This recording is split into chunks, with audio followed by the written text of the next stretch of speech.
Helikopter dengan baling-balingnya dapat melayang dan terbang di udara. Tapi jika kita menggunakan baling-baling pada kipas angin, kita putar sekencang mungkin, kita tetap tidak akan bisa terbang.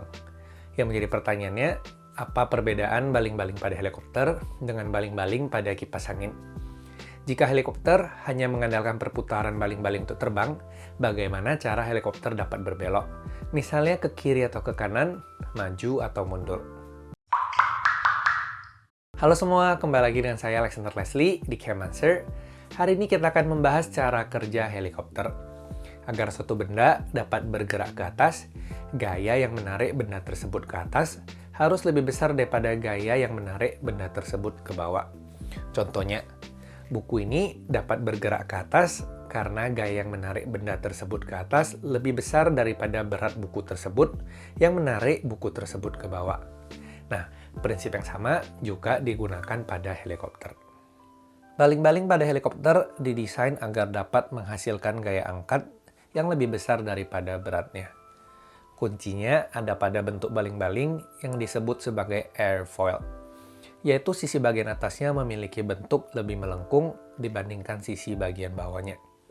Karena bentuknya, udara di sisi atas baling-baling bergerak lebih cepat dibandingkan udara di sisi bagian bawah.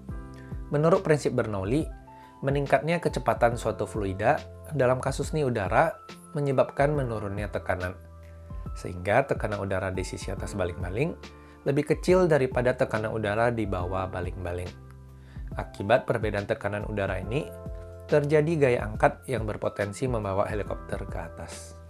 Nah, agar gaya angkat yang dihasilkan cukup untuk mengangkat helikopter, perbedaan tekanan udaranya harus besar. Hal ini dilakukan dengan meningkatkan aliran udara di baling-baling.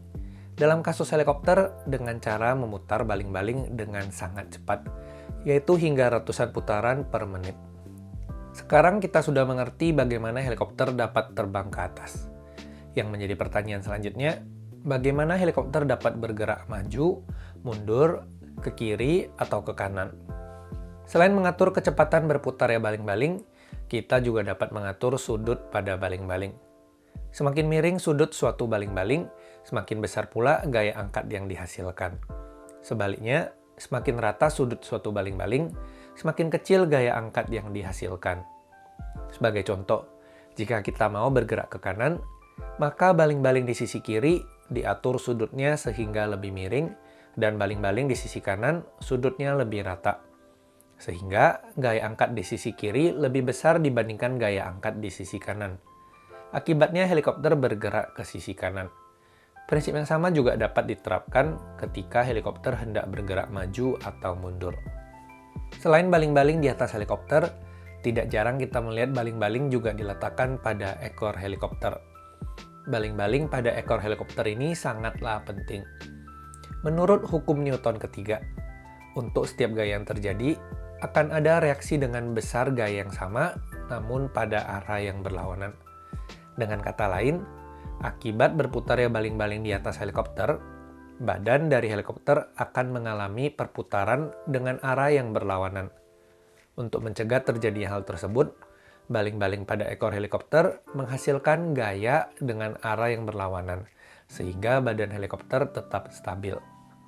Pada berbagai model helikopter, baling-baling pada ekor digantikan dengan baling-baling kedua di atas helikopter yang berputar dengan arah berlawanan dari baling-baling pertama. Selain pada helikopter, baling-baling juga ditemukan pada berbagai aplikasi lainnya. Misalnya pada kipas angin, termasuk kipas angin yang satu ini.